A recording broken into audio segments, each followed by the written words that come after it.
কথা বলা বন্ধ নয়, শুধু মন বোঝা বন্ধ হয়ে গেছে। কথা আছে, কোনো শব্দ নাই। সম্পর্ক আছে, কোনো মহব্বত নেই।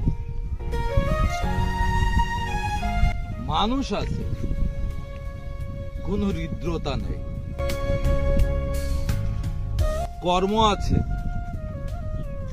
কোনো সততা নেই।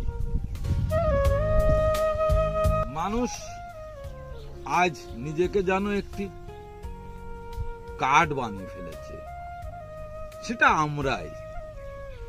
সব আছে, শুধু মায়া মহব্বতটা হৃদয়ে নেই, আছে হিংসা। তাই মানুষে আর মন বুঝতে চায় না, চায় শুধু পেতে আর পেতে।